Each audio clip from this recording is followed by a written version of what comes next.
innanzitutto grazie per l'invito e grazie per queste 2 giornate, perché veramente, avendo guardato tutti i materiali e le iniziative che state portando avanti, è veramente uno sforzo. Si diceva, appunto, l'assessore parlava di visione e di coraggio. Diciamo che quello che state mettendo in piedi e state mettendo in campo è veramente molto molto significativo. In questa breve comunicazione io e il collega, appunto, Ludovico Centis vi raccontiamo un po' una delle grandi, come dire, occasioni per fare ricerca applicata che sono legate appunto al PNRR. Quindi il PNRR ha finanziato circa 1,3 miliardi di euro per costruire, per realizzare 12 ecosistemi dell'innovazione a livello nazionale. Cosa sono gli ecosistemi dell'innovazione? Perché ci tenevo anche a dire questo, perché ovviamente è un grande investimento pubblico, è un grande, come dire, immissione di denari pubblici.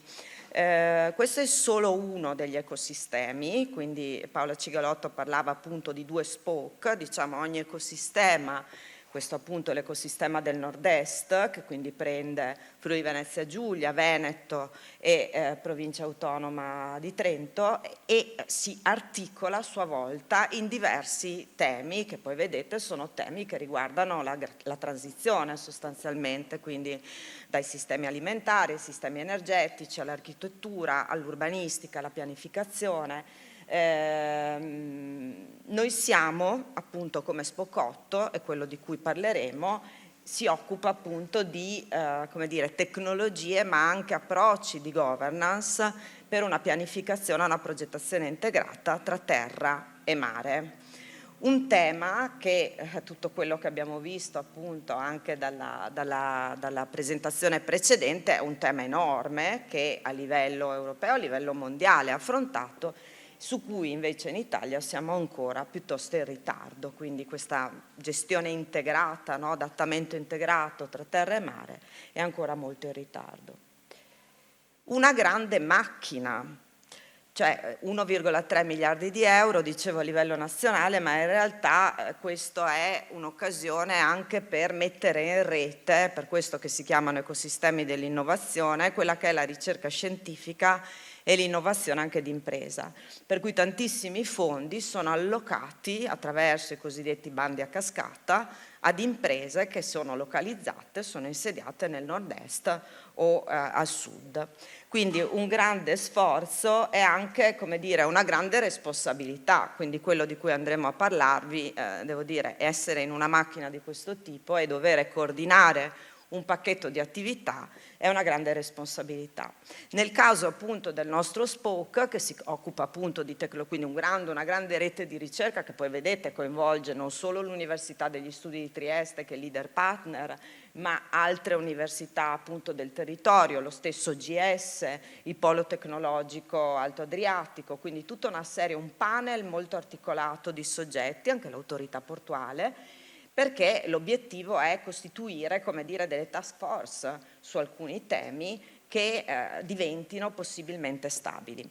La cosa interessante è anche che solo, per esempio, nel nostro Spoke, adesso mi dispiace non si legge molto bene, ma non è questo che volevo dire, questa slide è solo per dire che per parlare di tecnologie marittime, marine, delle acque interne e la costruzione di un modello digitale, poi torneremo su questo, sono impegnate tantissime competenze e tantissimi gruppi di ricerca, quindi quello che si diceva prima anche la collega di OGS, no? Diceva e faceva l'appello a pianificatori, architetti, altre competenze, geologi, eccetera, è molto evidente, non si va da nessuna parte da soli. Quindi in questa grande macchina di ricerca sono presenti appunto biologi marini, sono presenti geologi, sono presenti, il tema specifico è proprio, e su questo tornerò a breve, la mobilità sostenibile e integrata tra terra e acqua, quindi ingegneri navali, noi come pianificatori, e poi appunto tutta la componente, diciamo, di intelligenza artificiale e modellistica che vede protagonisti sia componenti della nostra università sia di OGS per costruire questo modello digitale. Anche qui cos'è un modello digitale? Scusatemi se, perché sono tutte queste parole ormai, no? Sentiamo che sembra tutto modellizzabile, no? Sembra tutto, come dire, riproducibile, e questo modello, attraverso modalità e modelli previsivi, dovrebbe in un qualche modo proiettarci e farci vedere gli effetti futuri, quegli effetti, come dire, molteplici e integrati. Beh, ripeto ancora e riprendo ancora quello che diceva la collega di OGS, sì, attenzione, dove pesca questo modello, che tipi di dati prende e mette a sistema. Vedremo anche nel piccolo della nostra ricerca appunto sulla mobilità integrata terra-acqua, abbiamo dovuto fare riferimento a dataset, a banche dati che sono stati prodotti ad hoc, perché altrimenti rischiamo, anche con le banche dati che abbiamo, di costruire degli scenari che guardano indietro invece che guardare avanti. Da dove è nato il tema, e quindi anche da una questione proprio più esperienziale, da dove è nata un po' la suggestione di lavorare appunto sulla mobilità, invertendo proprio lo sguardo, cioè guardando dal mare verso la laguna, verso la costa, la laguna e i fiumi. Beh, tutti ci ricordiamo cosa è successo nel 2022. Tutti ci ricordiamo quanto siamo rimasti, come dire, veramente inani rispetto ad una situazione che ci ha visto bloccati. Non si capiva come poter, no? Le principali aste terrestri erano bloccate per il motivo di questo incendio. Il tentativo di dirottare anche lo spostamento via acqua vedeva però un sistema di trasporto pubblico inevitabilmente non pronto a questo tipo di carico, perché pensato per finalità turistiche stagionali. Quindi questo è stato un po' come dire, l'incipit, almeno da parte mia, quando appunto sono stata chiamata un po' da questo pool di colleghi a ragionare insieme su quali potevano essere le nostre diverse competenze. E quindi ho detto, vabbè, questa può essere finalmente un'occasione per poter invertire il nostro punto di vista e quindi provare a ragionare come ci si possa muovere, cioè proprio guardare dal mare verso la terra, e così facendo, come vedremo, provare a ragionare su questa transizione, diciamo, ma in realtà su un diverso progetto di mobilità e di territorio per la fascia costiera. Lascio la parola al collega e poi tornerò alla fine.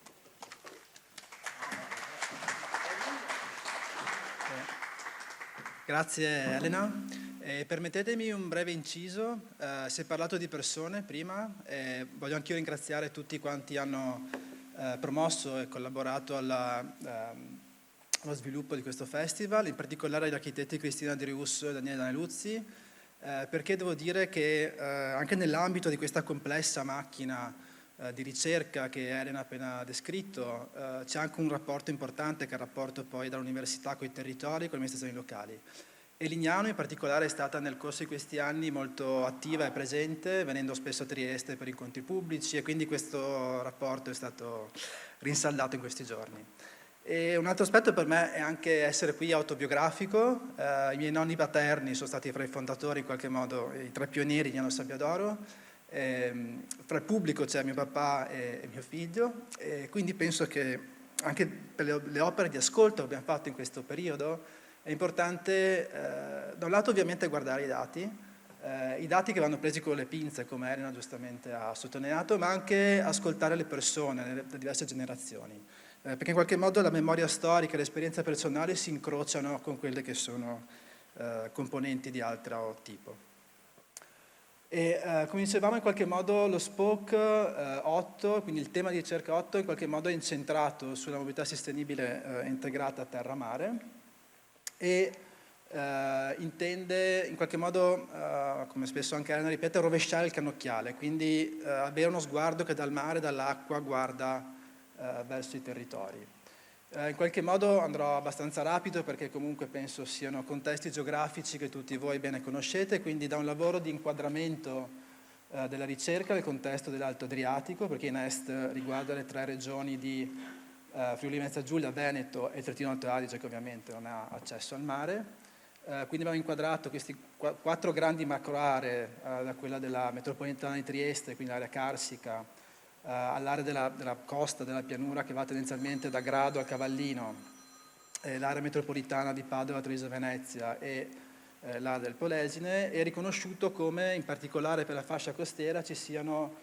per l'area che stiamo studiando, in particolare dalla Bassa Friulana e la fascia costiera della provincia di Venezia, un sistema infrastrutturale che in qualche modo è posto a 20-30 km dalla costa, quindi la ferrovia e l'autostrada, e poi un sistema in qualche modo a pettine che dalle stazioni ferroviarie o dai caselli autostradali in qualche modo raggiunge le diverse località della costa turistica, in particolare d'estate, ma come in qualche modo la connessione, se vogliamo, parallela al mare, in particolare lungo la costa, sia molto meno presente, evidente, sia dal punto di vista terrestre, ma anche spesso da quello costiero e marittimo. In qualche modo, come è stato ripetuto oggi molte anche volte, quello costiero della regione Friuli Venezia Giulia è un contesto fondamentale anche dal punto di vista dell'economia, che va dai grandi porti di Trieste a Monfalcone, al porto Nogaro e ovviamente poi tutta l'economia legata da un lato alla piscicoltura, sia nel Golfo di Trieste ma anche, sappiamo bene, in Laguna di Marano e nel Mare Adriatico, e poi ovviamente l'aspetto turistico di cui Lignano, come detto prima, è punta di diamante della regione. Un altro aspetto che tutti voi conoscete altrettanto bene è quello della grande diversità naturalistica presente in questa regione in un contesto relativamente ristretto, quindi dalle coste scoscese del Carso fino ai territori su cui oggi ci troviamo, e in qualche modo, guardando in qualche modo sia al recente passato ma anche al futuro, ragionare su quali sono le sfide che dal punto di vista idrico in particolare questa regione dovrà affrontare. Da un lato, vedete con i colori viola più intensi, abbiamo riportato gli studi del piano di gestione rischio alluvioni tra il 2021 e 2027, che in qualche modo vanno con diversi tempi di ritorno, da 30 a 100 anni, a ipotizzare quelle che saranno le aree potenzialmente colpite in particolare dall'esondazione dei corsi d'acqua che scendono ovviamente dalle Alpi verso il mare, e in rosa più acceso vedete invece quelle che sono le aree che in futuro potrebbero essere colpite in modo più significativo dall'innalzamento di livello medio del mare.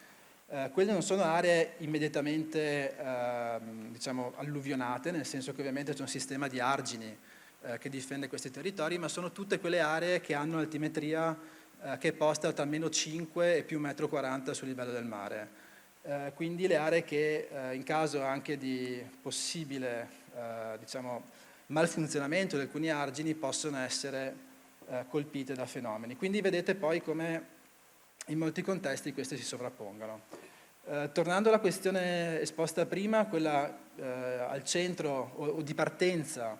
rispetto alla nostra ricerca è una domanda di ricerca che riguarda la mobilità sostenibile via acqua, in particolare nel contesto dell'Alto Adriatico, nelle regioni Veneto e Friuli Venezia Giulia, con un focus poi sulla regione Friuli.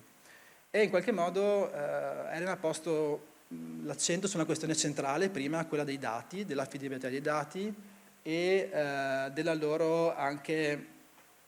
frequenza. Mentre abbiamo ovviamente una grande mole di dati rispetto a questioni climatiche e al meteo, nel nostro caso, ad esempio, rispetto ai trasporti, ci siamo trovati di fronte a diversi buchi rispetto alla qualità e sorgente dei dati, o anche al fatto che spesso erano legati a periodi temporali molto indietro nel tempo. E quindi abbiamo sviluppato un metodo alternativo per individuare quelle che sono le aree che possono avere una maggiore domanda di servizi di mobilità sia legati al turismo rispetto al sistema terrestre, ma anche potenzialmente, o già oggi, legate al trasporto via acqua. Questo l'abbiamo fatto a partire da un sistema open di OpenStreetMap attraverso piattaforme GIS, e questi punti che vedete, che sono tutti diversi possibili luoghi che attraggono domanda di mobilità, sono poi stati attraverso un algoritmo kernel, sono stati, a seconda della densità, come vedete in queste aree più arancioni, indicano quelle che sono le aree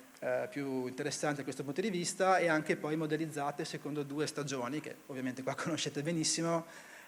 quella estiva e quella invernale. Quindi in qualche modo durante l'autunno e l'inverno ovviamente la vita in qualche modo si sposta di qualche decina di chilometri verso la costa. Guardando poi anche rispetto a questi primi studi alcune riflessioni su queste linee isocrone che vedete sono le aree che si possono essere attraversate con l'automobile e la bicicletta nell'arco di 5-15 minuti con l'automobile o 15 o 30 con la bicicletta, e quindi anche rispetto a zone che in qualche modo poi tra le righe si possono vedere quelli che sono i territori che in qualche modo hanno più anche lavorato su una mobilità alternativa, dolce, come quella ciclabile, che in questo caso invece in questo contesto è stata molto implementata negli anni passati. Quindi di nuovo ragioniamo sempre su due livelli. Il primo, quello della mobilità, in qualche modo andando a riconoscerne attuali punti di forza, debolezze e luoghi sui quali lavorare, e in qualche modo come poi a questo livello si sovrapponga il livello in particolare delle sfide climatiche, e quindi come il sistema urbano, produttivo, ma anche, ripeto, quello della mobilità potrà essere impattato in questo senso dai cambiamenti climatici. Abbiamo poi individuato 4 transetti marino-fluviali, che sono 4 fasce territoriali che in qualche modo secondo noi sono molto significative rispetto a questi temi e che in qualche modo però, pur in un contesto geografico relativamente ristretto, anche raccontano di tematiche in qualche modo diverse e complementari tra loro.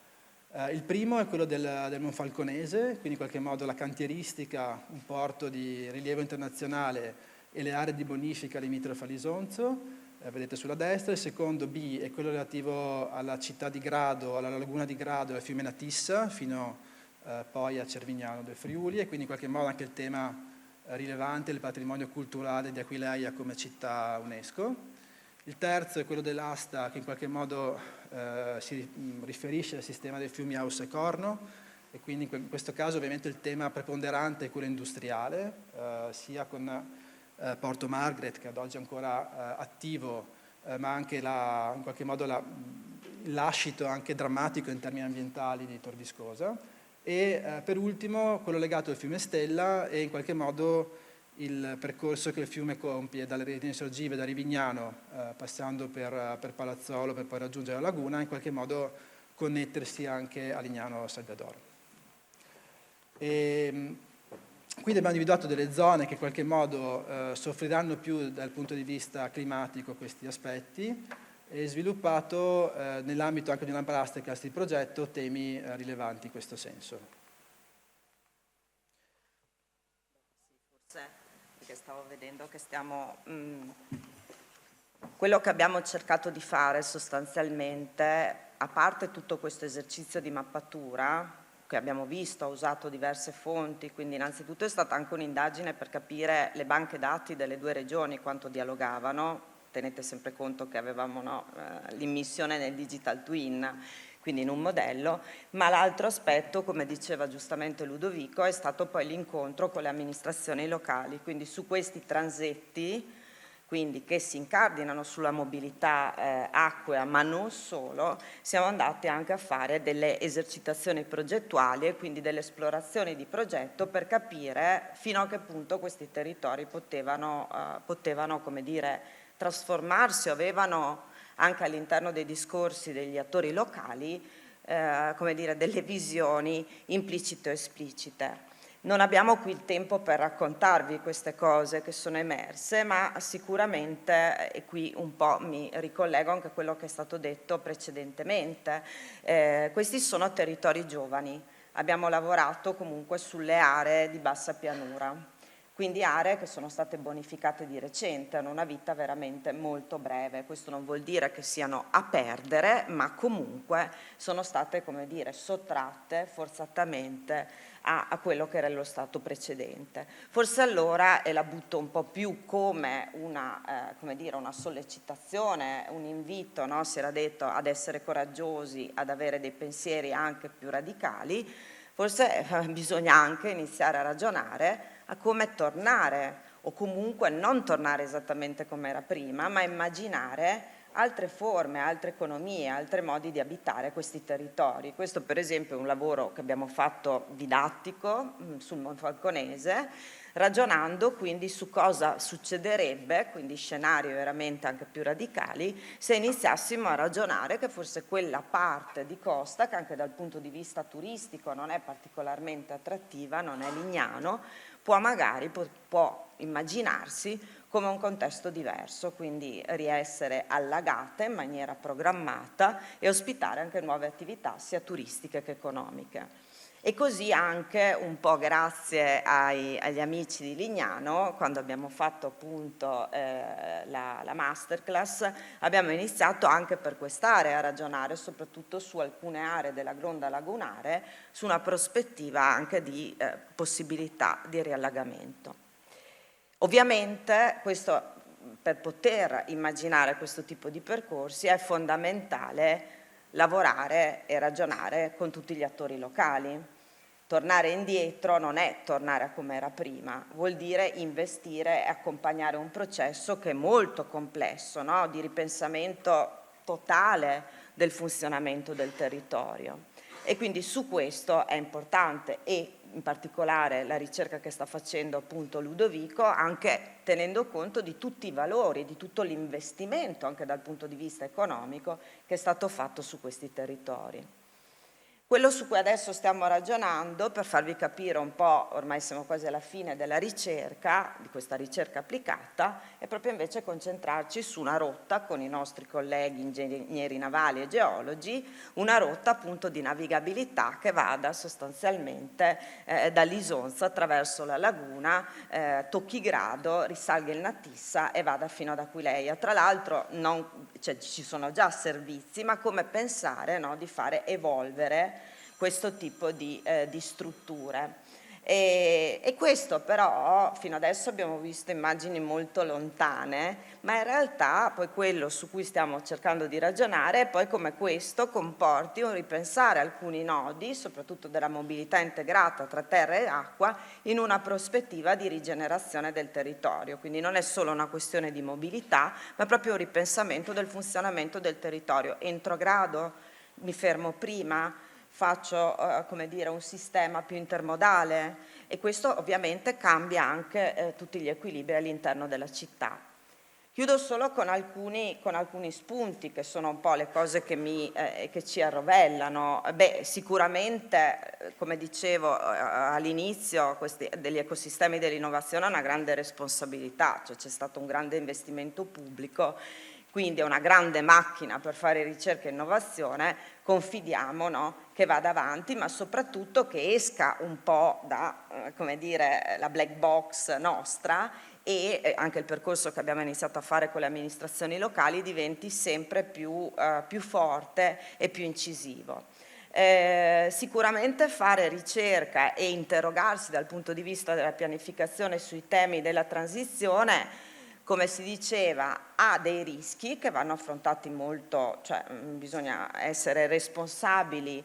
nel ragionare su quali dati ci si basa, quali sono i dati disponibili, come produrre nuovi dati, come produrre nuove immagini, e come dicevo all'inizio, parlo per noi come categoria, diciamo non come categoria, ma diciamo come approccio di progettazione urbanistica, sicuramente nessuno può essere autonomo. Però la cosa che mi interessa di più e su cui mi piacerebbe lasciarvi è che la nostra regione è una regione che, come tutti ben sappiamo, fa fatica ad aggiornare i propri strumenti di pianificazione territoriale. Fortunatamente abbiamo un piano paesaggistico, stiamo e si sta ragionando sulla revisione di un piano di governo del territorio, ma presto che tardi.